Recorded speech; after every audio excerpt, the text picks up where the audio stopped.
Les invito a abrir la Biblia. Vamos a retomar el estudio en la carta de Judas, donde lo dejamos hace 15 días atrás. Si podemos ponerle un título al versículo que vamos a leer hoy, es "Ya están entre nosotros". Ya están entre nosotros. Voy a contar una historia real, cambio los nombres, claramente, para no herir susceptibilidades. Supongamos Carlos. Carlos fue un seminarista destacado, muy activo en la iglesia, tan activo que los hermanos comenzaron a cederle autoridad. Con el tiempo él llegó a ser enviado por su iglesia local al campo misionero transcultural, lejos de aquí. Y hoy, unos 15 años después, si no recuerdo mal, niega su fe públicamente por las redes sociales.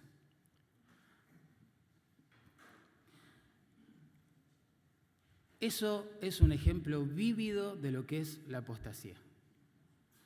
La apostasía es el lento proceso mediante el cual las personas se van apartando de la fe, pero que alguna vez profesaron tener. A diferencia de cualquier incrédulo que anda por allí, el apóstata profesó creer. Es más, profesó amor por Cristo, profesó la doctrina quizás también de Cristo, pero en algún momento ha llegado a negarla. Eso es apostasía.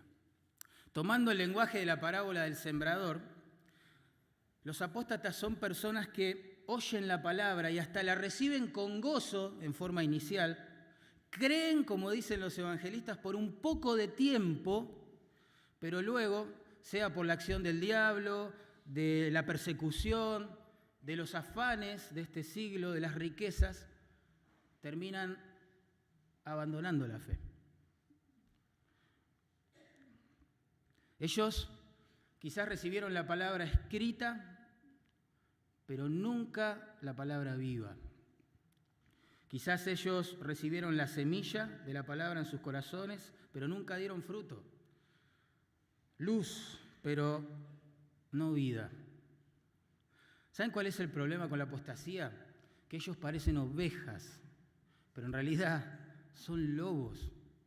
Son lobos vestidos de ovejas. Parecen trigo, pero son cizaña, hermanos. Parecen buenos árboles, pero la realidad es que dan malos frutos. Ellos están en la iglesia, están sumados a la vida de la iglesia, pero no son iglesia. Y por ende no son de Cristo, y por ende no aman a Cristo. Y no desean al Señor, y no quieren obedecer su palabra, y no tienen la capacidad tampoco de hacerlo. Y según el verso 19, se manejan por impulso, son sensuales, dice allí, y no tienen el Espíritu, no son creyentes. Aunque profesan serlo, insisto. La apostasía, hermanos, en la Biblia se da tanto a nivel, vamos a decirlo así, membresía, como a nivel de los ministros. Hay creyentes que quizás nunca llegaron a un púlpito y sin embargo han abandonado su fe. Pero el problema que motiva a Judas a escribir su carta es la apostasía que se da en el liderazgo de las iglesias. Ellos ya se infiltraron, dice el versículo 4 de Judas, ya están acá, ya se han metido en la vida de las iglesias. Por eso el título para este sermón, ya están entre nosotros. Entonces Judas escribe su carta, aunque tenía la intención, según el versículo 3, de escribir una carta positiva, preciosa, respecto de la común salvación que compartimos los creyentes. Él tuvo que cambiar de tema y escribir, como dice en verso 3, para que contendamos ardientemente por la fe, dice allí, que ha sido una vez dada a los santos. Judas escribe para que nosotros entendamos, los creyentes, que tenemos que defender la fe, la verdad, el cuerpo de doctrina que Dios le ha dado a la iglesia, según versículo 3. Y Judas escribe con un segundo propósito en mente, que lo vemos en el resto de la carta, y es darnos herramientas a los creyentes para que podamos discernir y desenmascarar a estos mentirosos que profesan conocer a Dios, pero con sus hechos y creencias lo niegan. Es por eso que el resto de la carta se dedica a describirlos, básicamente. Noten conmigo, por favor, ahí algunos versículos. Verso 4, dice, algunos hombres han entrado, ¿ven?, encubiertamente. Ya están entre nosotros. Han entrado. Verso 8. No obstante, de la misma manera, también estos soñadores, estos es una referencia a esos hombres que han entrado encubiertamente. Verso 10. Pero estos blasfeman y hablan de cosas que no conocen. Verso 11. Ay de ellos. Verso 12. Estos son manchas en vuestros ágapes. Verso 14. De estos también profetizó Enoc. ¡Wow! No es nada nuevo la apostasía. Verso 16. Estos son murmuradores, querellosos, etc. Verso 19. Estos son los que causan divisiones. Anote eso. Interesante. Judas los describe todo el tiempo para que nosotros podamos defender la verdad, pero también desenmascarar la mentira y a los mentirosos que la traen a la iglesia. Ese es el punto de esta carta.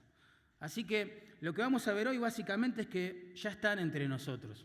Versículo 4 y versículos 5, 6 y 7 solo los vamos a mencionar para mostrar que siempre estuvieron entre el pueblo de Dios. Siempre, no es nada nuevo esto, ¿sí? Siempre hubo falsos profetas y no sé por qué no esperarlos aquí también. Así que vamos a orar y que Dios nos dé discernimiento con su palabra. ¿Les parece? Oramos. Padre, gracias por tu palabra una vez más. Es preciosa para nuestras almas. Es alimento para tus ovejas, Señor. Ayúdanos a creer cada vez más. Ayúdanos, Dios, danos luz para entender sus verdades.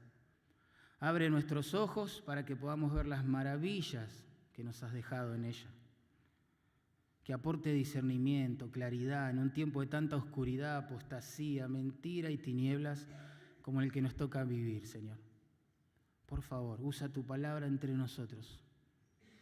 Te lo pedimos, te lo rogamos, en el nombre de Jesús. Amén. Y amén.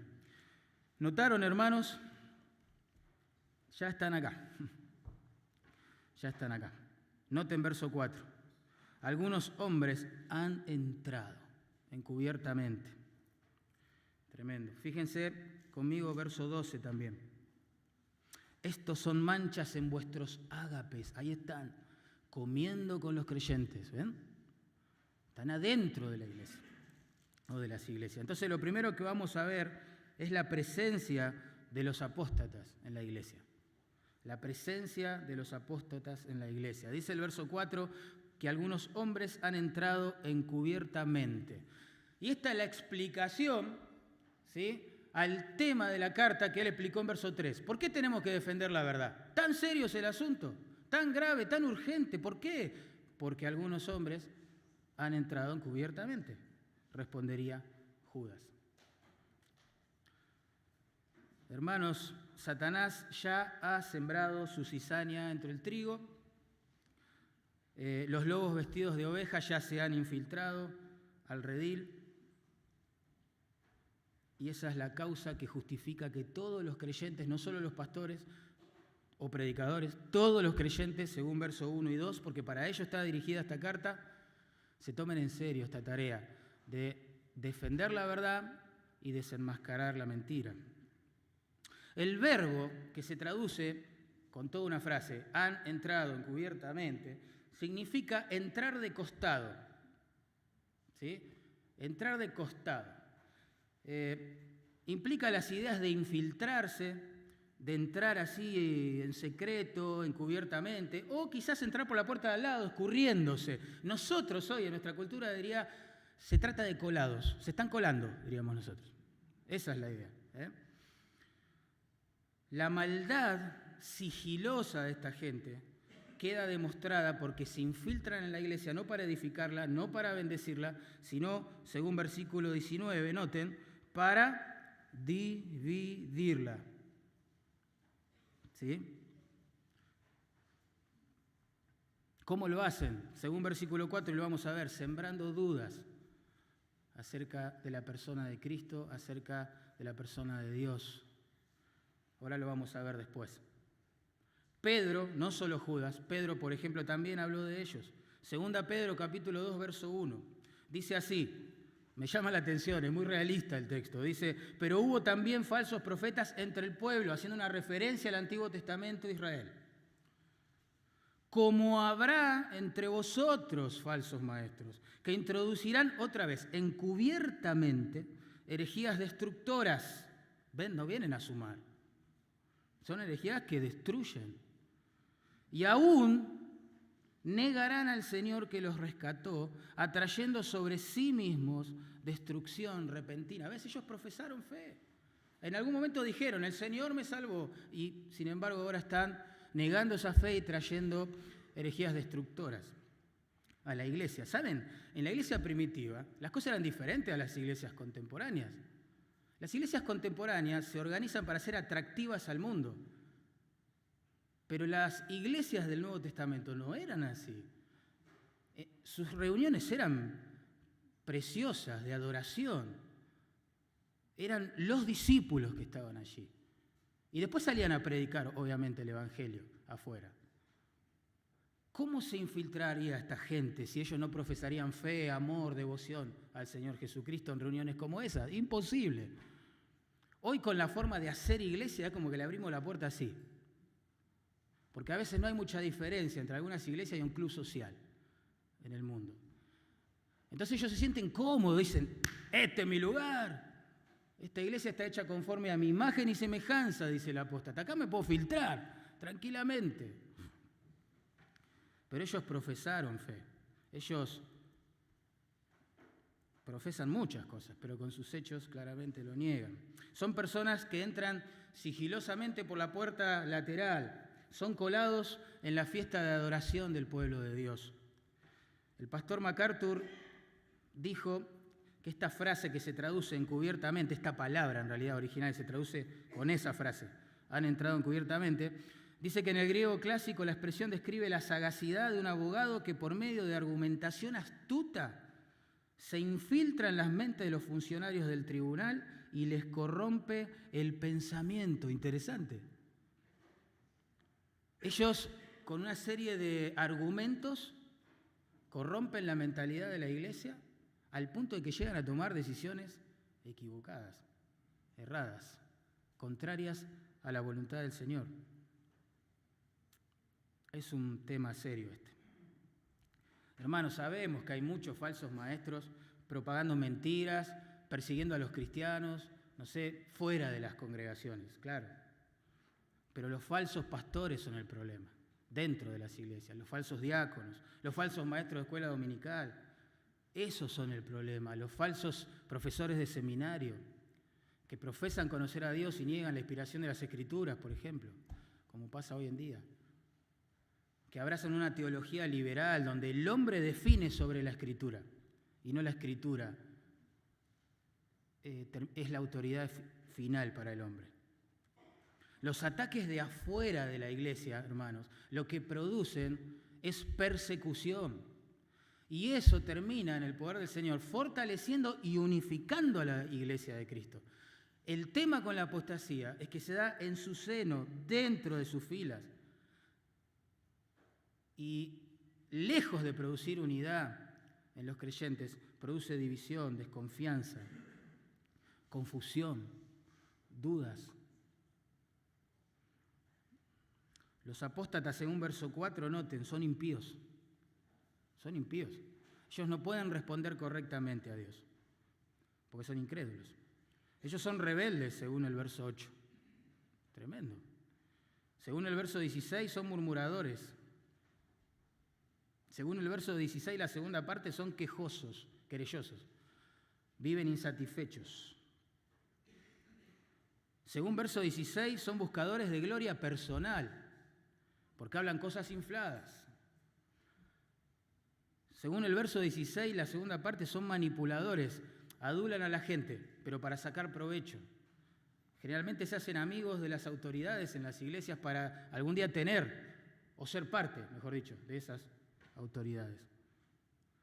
Según el verso 19, son mundanos, son sensuales, no reaccionan espiritualmente, sino por instintos caídos, pecaminosos, como teníamos antes nosotros. Y dividen también las iglesias, según verso 19. Son sembradores de dudas, hermanos, acerca de las doctrinas fundamentales de la iglesia. En verso 4 dice allí que niegan a Dios, el único soberano, y a nuestro Señor Jesucristo. Ahora vamos a ver cómo lo hacen en la práctica, pero fíjate, siembran dudas sobre verdades que son columnas que sostienen a la iglesia de Cristo. Ellos van hablando, según el verso 10, por todos lados de sus experiencias místicas y cosas ocultas y secretas y significados que están por debajo, ¿sí?, de la literalidad de la Escritura, confundiendo a la gente, promoviéndose a sí mismos. Es peligroso, es peligroso. Pablo les advirtió, no solo Judas, no solo Pedro, sino Pablo también les advirtió a los pastores, a sus colegas de las iglesias en Éfeso, que después de su partida del lugar iban a entrar lobos, ¿se acuerdan?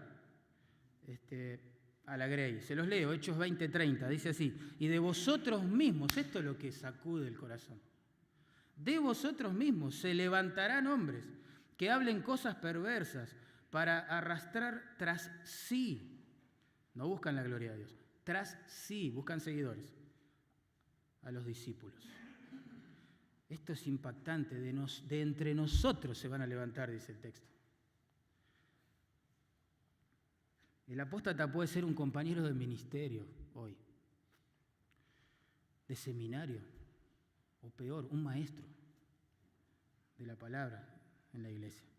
Ellos primero hacen profesión de fe, luego se bautizan, después llegan a ser miembros, exteriormente se adaptan su conducta a lo que se espera en las congregaciones, entonces se les da ministerios y comienzan a introducir sus herejías destructoras. Y la gente los escucha porque dicen, bueno, tiene un ministerio en la iglesia. Es muy inteligente cuando habla, tiene un carisma pero tremendo. ¿Cómo estudia este hombre? ¿Entienden? Van por las casas, le escribió Pablo a Tito, cuidado, van trastornando a familias enteras. Bueno, la Biblia habla mucho de esto. Pero el punto de Judas es que ya están entre nosotros. Ese es el punto. Hermanos, que a nosotros nos tiene que sensibilizar. No es que nunca nos va a pasar. Si Dios dice que va a pasar. La historia que conté hoy se dio en el seno de nuestra iglesia. Nos va a pasar. Los apóstatas, hermanos, ya se han metido, por ejemplo, en la música evangélica, claramente. Y ellos han hecho que el ritmo, el romanticismo, la trivialidad, el Dios que ellos se imaginan en las letras, haya desplazado a la Escritura en los tiempos de alabanzas, en las iglesias. Ellos se han filtrado en la consejería bíblica, entre comillas, ¿no? Y han desplazado los principios que tenemos en la Escritura provenientes del Espíritu Santo a través de la pluma de Pablo, Pedro, Santiago, Jacobo, Juan, quien sea, y han metido los de quizás mentes brillantes, pero ateas o agnósticas que aborrecen a Dios. Por eso en la consejería bíblica la gente se hace dependiente de su consejero, porque tiene una mentalidad de psicoanálisis, no de santificación. No dejan sus pecados. Es triste ver eso. En el púlpito ya están los apóstoles. Claro que sí. el pensamiento positivo, hermanos, la psicología motivacional y aún la política, guarda, en estos días, aún la política, ¿sí? Ha desplazado a la palabra de Dios de los púlpitos en las iglesias. Por eso la gente quizás sale motivada con distintas causas, motivada a alcanzar sus sueños, motivada a pelear por diferentes cosas, pero no sale ni salvada porque no se le predicó de Cristo, ni santificada porque ese poder solamente se encuentra en las Escrituras. Ya se han metido en las misiones, a full. Es por eso que las necesidades sociales y económicas de la gente hoy han reemplazado como metas y propósitos por los cuales se envían misioneros a la predicación del Evangelio y la enseñanza de las Escrituras. Quizás el Señor les diría, era necesario hacer esto sin dejar de hacer aquello, ¿no? Pero hermanos, quiero decirles algo, esa no es la iglesia del Señor la que acabo de escribir. Sonará muy atractiva, muy contemporánea, agradable a nuestro oído posmoderno, poscristiano, como le llaman ahora, donde no hay verdades por las cuales jugarse, donde todo es relativo, donde el texto se deconstruye y se le da los significados que cada intérprete quiere, por lo tanto este libro nunca puede ser autoridad para nadie. Suena re bien este tipo de iglesia, pero no es la iglesia del Señor, y por tanto va a carecer de su poder salvífico, su poder santificador, que solo proviene a través de las Escrituras. Pero el punto de Judas es este, ya están entre nosotros. Ya está, hermano. Ya se metieron. En segundo lugar, no solo vamos a ver la presencia de los apóstatas en la iglesia. Vamos a ver ahora la predicción de los apóstatas en las Escrituras. Dice el verso 4, porque algunos hombres han entrado encubiertamente, los que desde antes habían sido destinados para esta condenación. El adverbio que ahí se traduce antes significa hace mucho tiempo atrás. Esa sería la idea. Es decir, que la apostasía, o mejor dicho, la presencia de apóstatas dentro del pueblo de Dios, no nos debería sorprender tanto. Hace mucho tiempo atrás, ¿sí? Dios ya había hablado de esto. De hecho, el verbo que se traduce destinados allí, es importante, significa realmente preescritos. Es decir, se escribió acerca de estas personas mucho tiempo atrás. Eso es lo que quiere decir. Lo que sugiere es que la apostasía y la condenación que la acompañan no son un tema novedoso en las Escrituras. Es un tema del cual el Señor se ha explayado prácticamente desde Génesis hasta Apocalipsis. El Antiguo Testamento contiene innumerables, hermanos, ejemplos de apostasía y de su correspondiente castigo divino, aún dentro del pueblo de Israel. Uno asume a veces erróneamente que ser israelita en el Antiguo Testamento era sinónimo de ser salvado. Y no es así. No es así. Dios siempre tuvo un remanente creyente dentro de ellos. Pero circuncidarse o ser parte de un pueblo por sangre con el cual Dios hizo un pacto no salva a nadie. Nunca lo salvó, nunca lo salvará a nadie. Así como quizás bautizar en agua a alguien nunca lo puede salvar, bajo el antiguo pacto, el rito de la circuncisión tampoco pudo salvar a nadie. La salvación siempre ha sido por fe, ¿sí? Siempre procede del arrepentimiento, de la obra del Espíritu Santo, siempre fue así. En el Antiguo Testamento miraban aquel cordero que iba a venir, que estaba prefigurado en todo ese sistema sacrificial, ¿se acuerdan? Ahora miramos por fe hacia atrás al Mesías que ya, gracias a Dios, ha venido y se ha sacrificado por los pecados de su pueblo. Judas lo que está diciendo es que, por ejemplo, en verso 5, que la apostasía claramente se dio dentro del pueblo de Israel. Dice, mas quiero recordaros ya que una vez lo habéis sabido, que el Señor, habiendo salvado al pueblo sacándolo de Egipto, después destruyó a los que no creyeron. ¿Ven? Ahí está la apostasía. Ellos percibieron la obra de Dios, fueron rescatados de una esclavitud a través de milagros y hechos sorprendentes. Y hasta cantaron con Moisés, según Éxodo 15, las alabanzas al Señor. Pero después no creyeron. Apostasía. La apostasía se dio también entre los ángeles, miren, verso 6. Y a los ángeles que no guardaron su dignidad, sino que abandonaron su propia morada, los ha guardado bajo oscuridad en prisiones eternas para el juicio del gran día. Tremendo, ellos contemplaban a Dios. Seguramente participaron de la adoración en los cielos y en algún momento siguieron a Satanás. Más adelante veremos de qué se trata el pecado específico, pero se dio aún en el seno de estos seres creados. Sodoma y Gomorra, versículo 7. Miren, es antiguo esto. Y las ciudades vecinas, las cuales de la misma manera que aquello, es decir, que estos ángeles que pecaron, habiendo fornicado, ido en pos de vicios contra naturaleza, fueron puestas por ejemplo, sufriendo el castigo del fuego eterno.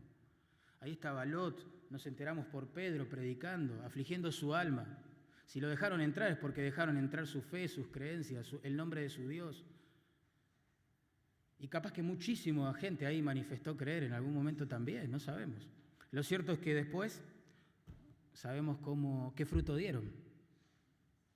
La apostasía no es nada nuevo. En verso 16, fíjense conmigo.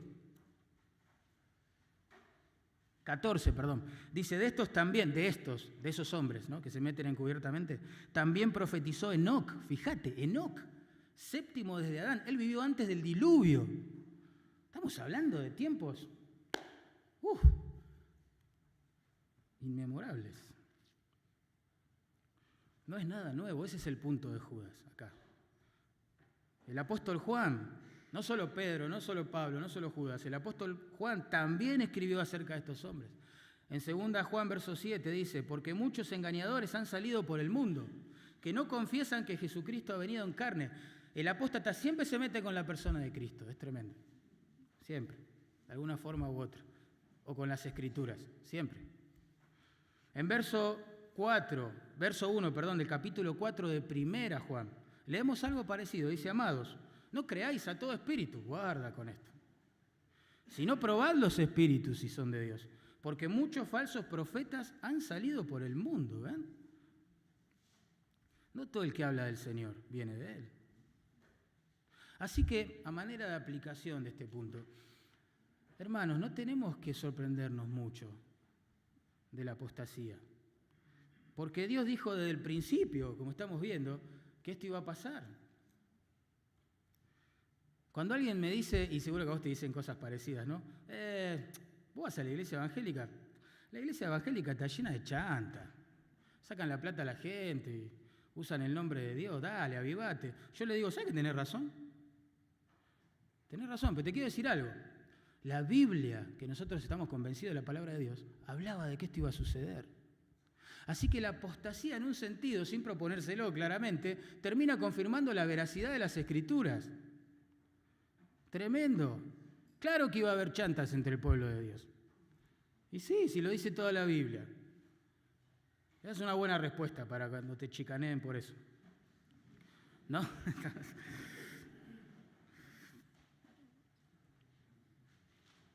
En realidad, hermanos, la apostasía, en el fondo, es portadora de buenas noticias también. ¿Qué está diciendo Mariano? ¿Por qué? Bueno, porque es una señal de que el Señor o la venida del Señor quizás esté más cerca de lo que pensamos. En Mateo 24:3 los discípulos le preguntaron, Señor, ¿qué señal habrá de tu venida? En el versículo siguiente respondió, mirad que nadie os engañe. Mirad qué interesante. Ellos preguntan, ¿cuándo vas a venir? Mirando los cielos, la gloria. Él dice, bajen los ojos a la tierra, ábranlos. Fíjense que nadie los engañe. Porque vendrán muchos, me llama la atención, muchos, no pocos, en mi nombre diciendo yo soy el Cristo, y a muchos engañarán. Y ustedes saben que la palabra Cristo significa ungido. ¿Te suena eso? Hay gente hoy en día en las iglesias a las cuales les encanta ser llamados con este rótulo falso que no les corresponde, el ungido del Señor. Tremendo. Algunos en Tesalónica, por ejemplo, confundiendo a la iglesia, decían, Cristo ya vino, olvídate, no lo esperes, Él ya vino. ¿Quién te dijo que va a volver?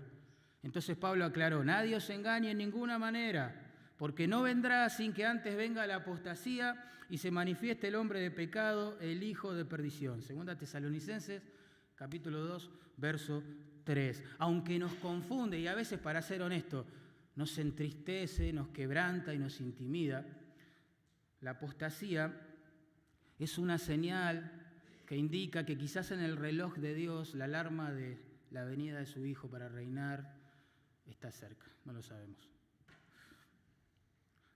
Además, Jesús, cuando nos explicó cómo iba a funcionar su reino en este tiempo, dijo claramente que el trigo iba a estar mezclado con la cizaña, ¿se acuerdan? Lo dijo el Señor. Y que solo Él, cuando regrese, va a separar uno del otro. Así que no deberíamos sorprendernos tanto. Ese es el punto. Vamos a ver ahora el carácter de los apóstatas. Vimos la presencia, ¿no?, en la iglesia de los apóstatas. Vimos la predicción de los apóstatas en toda la Escritura. Ahora vamos a ver el carácter de estos hombres. Ya Judas empieza a describirlos, para que nosotros digamos, mira, interesante, cuidado. Ellos, dice allí el verso 4 de Judas, vamos a leerlo nuevamente, porque algunos hombres han entrado encubiertamente, los que desde antes habían sido destinados para esta condenación. Y ahora empieza a describirlos. Hombres impíos. La palabra que se traduce impíos literalmente significa sin piedad, privados de piedad, sin temor, sin reverencia a Dios. Y nosotros decimos, esos impíos. Y la Biblia dice, nosotros también éramos impíos antes de ser salvados por Cristo. En Romanos 5:6 dice esto, me encanta. Dice, porque Cristo, cuando aún éramos, se incluye el apóstol y a todos los creyentes en el pronombre, cuando aún éramos débiles, a su tiempo murió por los impíos. ¿Ves? ¿Cristo murió por vos? ¿Sí o no? Eso significa que eras un impío. Y que yo también era un impío. Porque no podía responder correctamente a Dios. Porque su espíritu no moraba en mí. Yo no deseaba a Dios, no amaba a Dios. Me imaginaba quizás un Dios, pero no buscaba su gloria, no obedecía a su palabra, no me importaba la salvación de las almas. Éramos impíos. Y Cristo murió por los impíos, es decir, por su pueblo, es decir, por nosotros.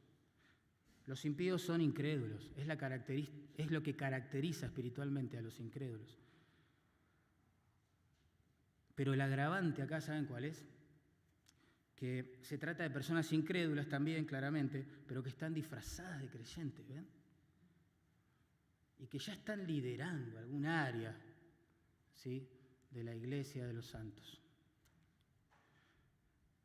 Esto se confirma en verso 19, ¿no? Causan divisiones, hablan de cosas infladas, verso 16, bueno, y así podemos seguir. Ellos están hablando en la iglesia. No solo están sentados en la iglesia, ellos ya están hablando en la iglesia. Ya están produciendo cosas en la iglesia. La influencia de ellos llegó, ¿entienden? Estas personas hablan de Dios, pero sus corazones no pueden agradarle. Tienen conocimiento de la Biblia, pero no pueden obedecerla. Así éramos nosotros cuando éramos incrédulos también. Parecen libres, pero en realidad son esclavos del pecado. En Tito, capítulo 1, verso 16, se los describe claramente. Profesan conocer a Dios, ¿se acuerdan el versículo, no? Pero con sus hechos lo niegan. ¿Cómo sabemos eso? Bueno, siendo abominables y rebeldes, reprobados en cuanto a toda buena obra. No importa lo que profesen, lo que importa son sus frutos, lo que se ve. La misma verdad la encontramos en Mateo 7, 22, 23. Ahora el que habla es el Señor Jesús. Y Él les explicó a sus discípulos que mucha gente iba a hablar en nombre de Dios, iba a echar demonios usando el nombre del Señor. Iban a hacer hasta milagros, pero no iban a ser conocidos en el sentido de tener una relación personal con el Señor. La prueba de esto, el Señor dice lo mismo, son hacedores de maldad. Son hacedores de maldad. Así que no todo el que le diga, Señor, Señor, entrará en el reino de los cielos, sino el que hace la voluntad de mi Padre. Ahí están los frutos de salvación. Al apóstata no le importa saber si lo que hace, dice o piensa es del agrado de Dios o no, porque no lo conoce al Señor. O si es bíblico, si no es bíblico lo que está haciendo, implementando, pensando en la iglesia. Solo le importa, y después lo vamos a ver a medida que avancemos en este estudio, lo que tiene que ver con su vida. El poder, la plata, la popularidad que pueda conseguir usando el nombre de Dios en el seno o en el contexto de una iglesia. Para ellos el fin claramente justifica los medios. Ellos suelen ser líderes pragmáticos, que hacen cualquier cosa que atraiga gente a la iglesia, no importa si es del agrado de Dios o no. Ellos ejercen un liderazgo así autoritario, de señorío, que manipula a las ovejas, lamentablemente usando mal la Biblia, fuera de contexto, pero para sacar provecho de ellas. Adulteran el mensaje de la Biblia para hacerlo más agradable al oído caído de la gente. No solo para que vengan en consecuencia a la iglesia, sino para que se queden y ofrenden. Y no les importa en lo más mínimo la eternidad, ni la espiritualidad, ni la salvación, ni la santificación de la gente. Sus metas siempre se expresan en términos de resultados, éxito personal, dinero, no en la gloria de Dios, no en una iglesia que refleje a Cristo. No les importa eso. Generalmente tienen doble vida, y la historia de la iglesia lo confirma todo el tiempo esto, y mantienen pecados ocultos y a veces cosas grotescas. Y como han llegado a liderar, se rodean de gente iguales a ellos, que los tapan, que los cubren y que a veces participan de sus malas obras. ¿Cómo pueden hacer eso? Decís vos, wow, ¿no tienen temor de Dios? No, justamente, son impíos, no tienen temor de Dios, no lo conocen, no lo conocen. Ese es el carácter de los apóstatas. Miren la conducta de los apóstatas. Nosotros decimos de tal palo, ¿qué?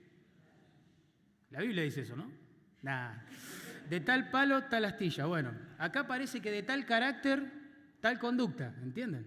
Tal carácter, tal conducta. Como son impíos, digamos, en su corazón, también son libertinos en su conducta. Allí, miren lo que dice. Ellos son hombres impíos, dice el verso 4, que convierten en libertinaje la gracia de nuestro Dios. ¿Ven? Convierten en libertinaje la gracia de nuestro Dios. Pedro los describe de una manera tremenda. Segunda Pedro 2:14 voy a leer. Escuchen bien. Dice, tienen los ojos llenos de adulterio. No se sacian de pecar. Seducen las almas inconstantes. Tienen el corazón habituado a la codicia y son hijos de maldición, dice Pedro. Ellos sirven al Dios sexo y al Dios dinero. No es casualidad que en el contexto de las iglesias apóstatas o lideradas por gente apóstata, siempre hay problemas de inmoralidad grotesca, severa, oculta, tapada y abuso del dinero y del poder. No es casualidad. Esto caracteriza a esos hombres, dice la Biblia. La palabra que ahí se traduce libertinaje describe a una persona que ha perdido todo sentido del honor, de decencia, ya la vergüenza fue arrancada, extraída de su léxico personal. No es que siempre se está jactando de su pecado, sino que ya no le importa, no le duele, ese es el sentido. Como diría Pablo a los filipenses, se gloría de cosas que le deberían dar vergüenza. Y así son estos hombres. Ellos, bajo el dominio, la esclavitud de sus propias pasiones carnales, y a pesar de que algunos hasta pueden llegar a tener buenas intenciones, uno no lo sabe, son esclavos del mal. Pedro describió esta impotencia espiritual de ellos, 2 Pedro 2:19, de esta forma: les prometen libertad a las personas y son ellos mismos esclavos de corrupción. No pueden agradar a Dios, ¿entienden? Porque no lo aman. Y esto es muy importante, hermano, porque Judas, es interesante, ni siquiera se mete con la falsa doctrina que ellos metían, o querían meter en la iglesia. Solo nos da una pista en el versículo 4. Pero sí describe todo el tiempo sus frutos. Porque, ¿saben? El apóstata puede disfrazar un rato, un tiempo, ¿no? Detrás de una profesión de fe y de amor a Jesús, piedad, no sé, espiritualidad. Pero tarde o temprano va a saltar a la luz quién realmente es. Alguien decía así, ¿no? La oveja siempre va a actuar como oveja y el lobo siempre va a actuar como lobo. No vamos a ver nunca un lobo que hace meh, ¿no? Y la oveja siempre va a comer, va a ser vegetariana y el lobo siempre va a ser carnívoro.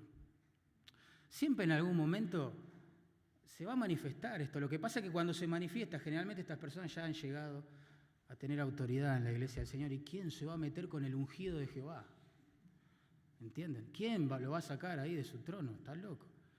Si la gente cuestiona, che, pero mirá lo que dijo, yo lo vi haciendo tal cosa, no, tremendo esto, su esposa, mirá lo que nos compartió. No toques al ungido de Jehová. Y así se mueven con impunidad. La falsa espiritualidad de los apóstatas, hermanos, no pueden reprimir sus deseos pecaminosos. Olvídate. No hay poder contra el pecado en ellos, porque este poder viene del Espíritu Santo de Dios cuando habita a un pecador que previamente lo ha salvado. Por eso convierten, dice allí el texto, en libertinaje la gracia de Dios. O sea, algo tienen que disfrazar para sentirse, digamos, camuflados todavía, desapercibidos en su estilo de vida pecaminoso, grotesco a veces. Algo tienen que inventar. Y bueno, quizás ya no conviene enseñar la Biblia en forma expositiva, porque la verdad que si hago eso todo el tiempo, el Señor está confrontando con mi pecado, me llama al arrepentimiento. No es así, a vivir en santidad, me dice que Él es santo y que todos los que invocan su nombre deben alejarse del mal. Entonces uno dice, no me conviene hacer esto, ni loco voy a enseñar la Biblia como está escrita, voy a tocar temas contemporáneos desde el púlpito, que no enfaticen la santidad, la pureza y listo, y que haga sentir bien a la gente. Y eso hacen. Y de esa manera van convirtiendo lo que debería ser un mensaje de gracia, asombroso, como es el Evangelio, en una licencia para pecar, ¿entienden? No solo toleran sus propios pecados, los de sus hijos, los de su esposa, los de sus líderes, sino que convierten en libertinaje la gracia de Dios. Pablo, rebatiendo estos pensamientos, así en Romanos 6, 1 y 2, dijo, ¿perseveraremos en el pecado para que la gracia abunde? Un poco el discurso de esta gente, ¿no? Sí, es verdad, soy malvado, pero bueno, eso exalta la gracia de Dios. En ninguna manera, dice. Pues los que hemos muerto al pecado, ¿cómo viviremos aún en él? Es más, la misma gracia que nos salvó, hermanos, es la que nos santifica cada día, la que nos enseña a renunciar a nuestros pecados. No lo digo yo, obviamente, no tendría ningún valor. Lo dice Pablo a Tito, capítulo 2, versos 11 y 12. Le dice, la gracia de Dios se ha manifestado para salvación. Bien, enseñándonos que, y ahí viene, renunciando a la impiedad y a los deseos mundanos, vivamos en este siglo sobria, justa y piadosamente. ¿Ven? La misma gracia que salva es la que nos instruye a vivir en santidad, no a abusar del pecado. La persona que dice, yo peco, total, el Señor me perdonó, tengo licencia para pecar, ya me voy al cielo, es porque nunca apreció el Evangelio, nunca se arrepintió, nunca creyó en Jesucristo. Porque la verdadera gracia de Dios lo que hace es justamente lo que leemos en la Biblia. Nos enseña, por amor a ese Cristo que nos salvó, a alejarnos de nuestros pecados, renunciar a la impiedad. En Romanos 6, 22, Pablo enfatiza la misma verdad. Escuchen esto, Mas ahora que habéis sido libertados del pecado y hechos siervos de Dios, fíjate, tenéis por vuestro fruto la santificación y como fin la vida eterna. Me encanta ese texto porque iguala la salvación con el hecho de que se nos puso el atuendo de siervos de Dios. Una persona que dice que es salva y no sirve a Dios, a lo menos hay que ayudarle a evaluar su corazón. Después dice ahí que tiene como fruto la santificación. El llamado a la salvación es un llamado a la santificación, es clarísimo. Toda la Biblia enseña esto. Insisto, por eso Judas no enseña o no se mete tanto a desglosar las aristas del error que esta gente traía, conceptual, sino que los descubran por la manera en que viven. Ese es el punto. Jesús nos dijo, ¿no? Por los frutos, ¿qué? Los conoceréis.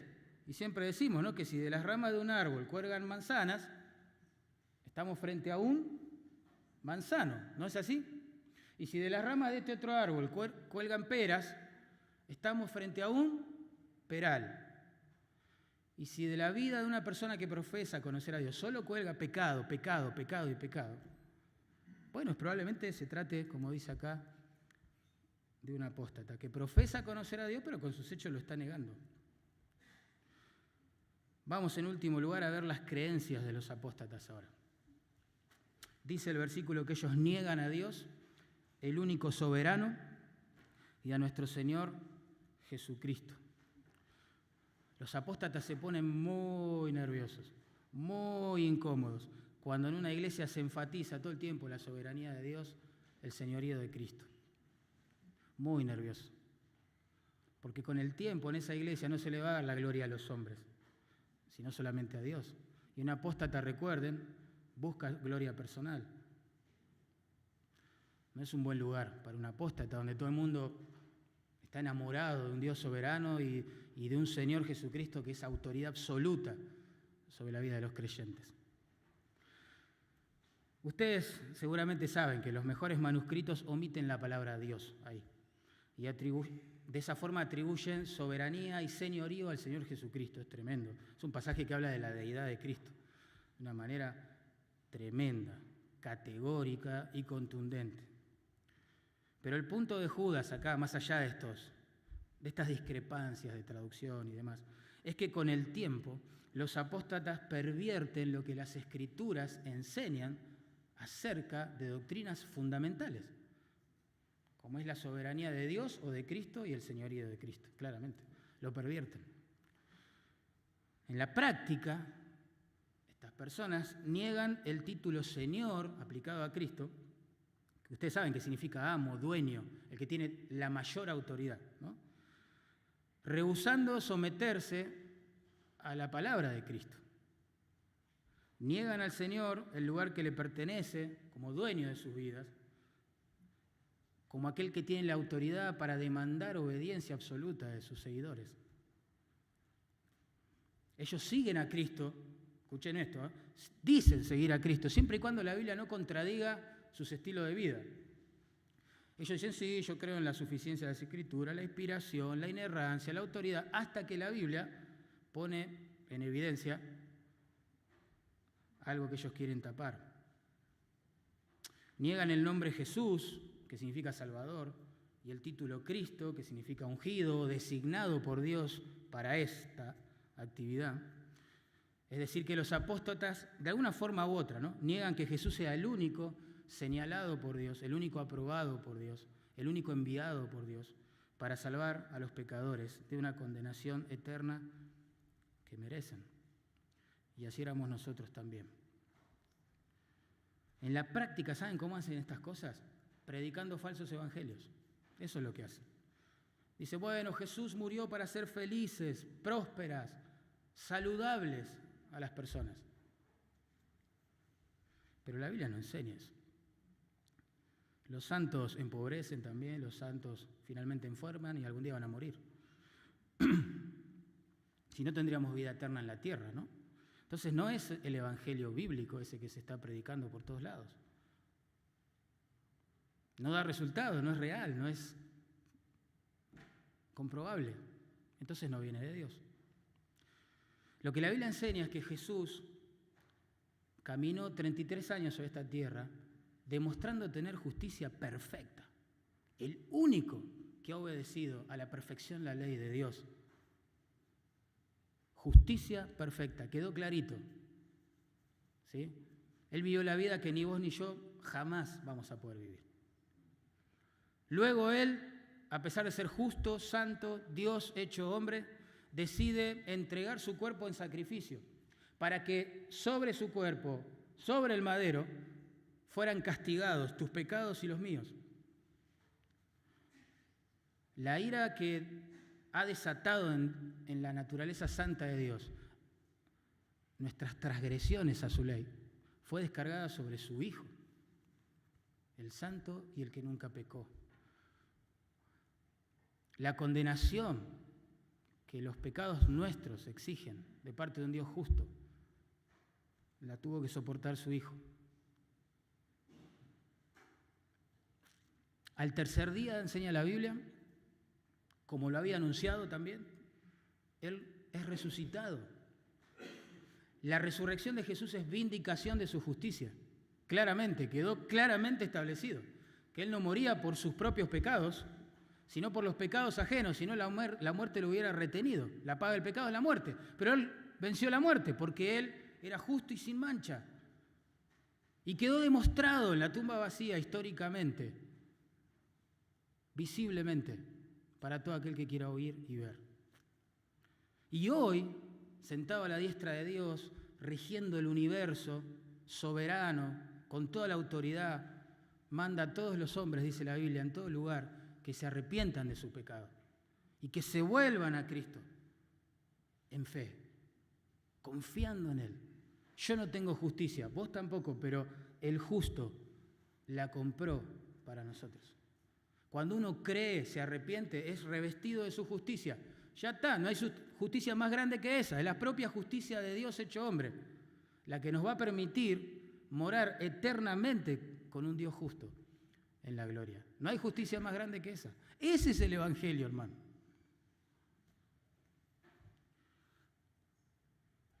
Lamento tanto las cosas que hoy se predican y a las cuales se rotulan con esa palabra, Evangelio. Y esto es lo que hacen los apóstatas. Y decí la verdad, hermano, hermana. Si vos consultás un poco YouTube y esas cosas, ¿no te has cruzado con apóstatas ya? ¿Sí o no? Y los que no son cibernéticos, ¿no se han cruzado con apóstatas? ¿O con gente que va a iglesia de personas que son apóstatas? Y te duele el corazón, ¿o no? Te parte el alma, porque están usando el nombre del Señor. El punto, ¿sabes cuál es de Judas acá?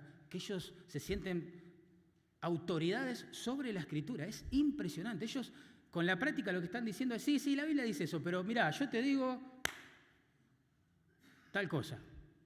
Se están poniendo por encima de la autoridad de las Escrituras, de la autoridad de Dios, de Cristo, y elaboran sus propias ideas.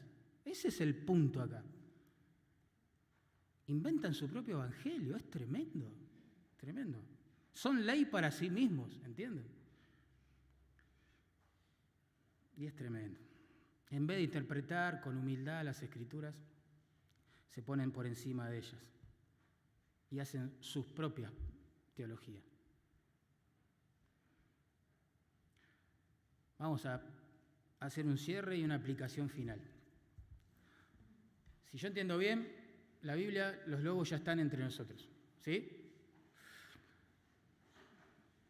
Judas no escribe esta carta, o Pedro, o Pablo a Timoteo, no escriben acerca de estas cosas para que, no sé, entremos en una especie de ataque de pánico eclesiástico colectivo y todos salgamos de acá con miedo, ¡ah, los apóstoles! No, pongamos todo en perspectiva, ¿no, hermanos? La iglesia tiene dueño, ¿sí o no? ¿Quién es?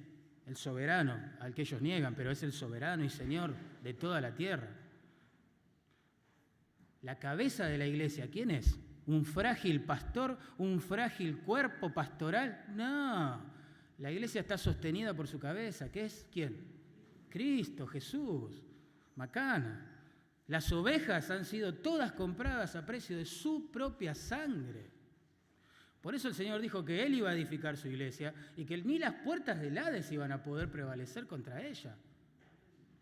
La pueden perseguir, ultrajar, incendiar, no sé, calumniar, pero nunca va a dejar de existir la iglesia, porque tiene dueño. Entonces, pongamos todo en equilibrio. Sí, ya están entre nosotros, claramente, lo podemos ver en todos lados eso. Pero es parte del plan soberano de Dios. ¿Cómo la enfrentamos, hermano? ¿Qué hacemos? Bueno, solo voy a leer 2 versículos. Hechos 20, 30.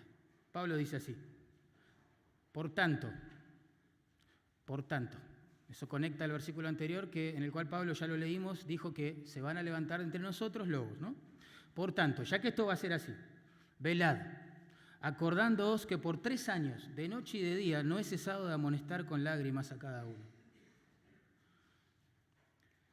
Pablo sabía que se venían los lobos y a manera de prevención desarrolló un ministerio bíblico entre los pastores, en el cual la gente tenía que ser honesta y amonestarse los unos a los otros.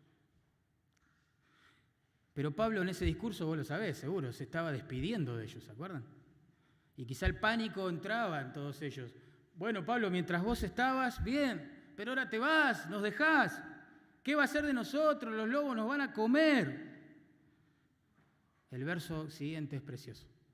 Dice así: os encomiendo a Dios y a la palabra de su gracia, la cual tiene poder para sobreedificaros y daros herencia con todos los santificados. Pablo se va y dice, ¿qué importa que yo me vaya?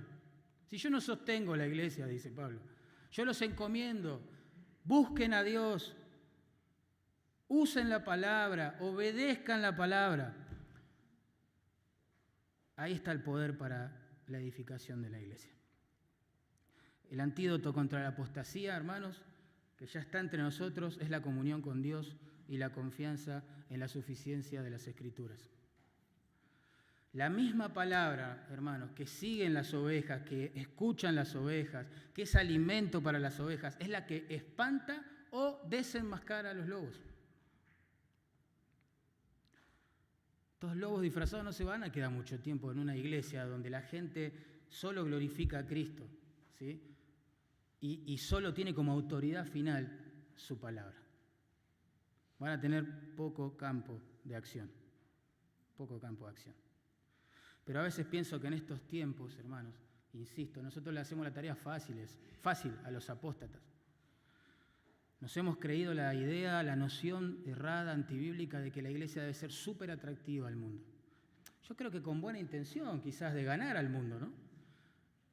Pero, wow, imagínate una iglesia atractiva al mundo. ¿Cómo describe la Biblia al mundo? Como un sistema que se organiza a espaldas de Dios, que ignora a Dios, que no le importa la gloria de Dios. Nosotros tenemos que ser atractivos a ese sistema. ¿Cómo hacemos entonces? Al mundo no le atrae la Biblia. ¿Y qué hacemos entonces con la Biblia?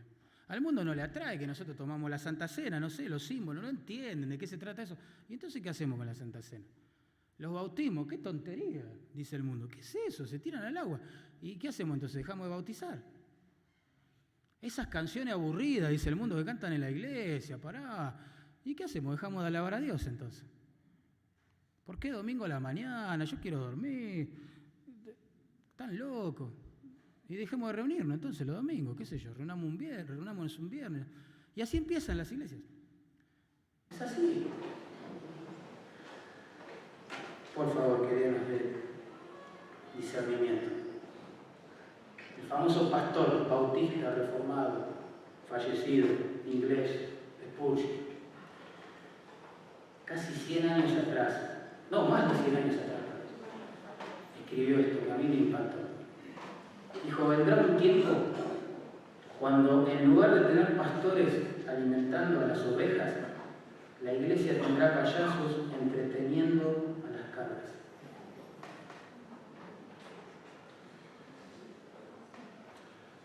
El predicador Paul Washer escribió esto: si usas métodos carnales para atraer gente a la iglesia, vas a atraer gente carnal a la iglesia. Y entonces tendrás que utilizar medios más carnales para mantenerlos dentro de la iglesia.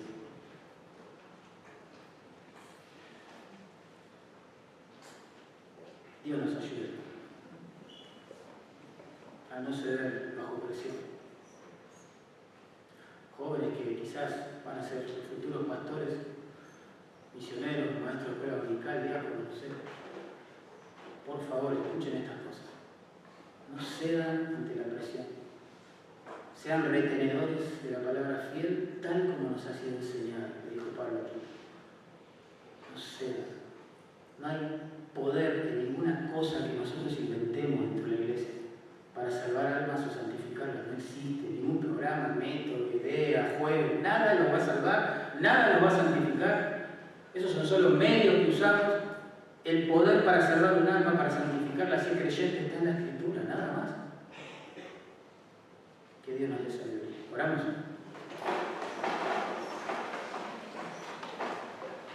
Pastor Sergio, por favor.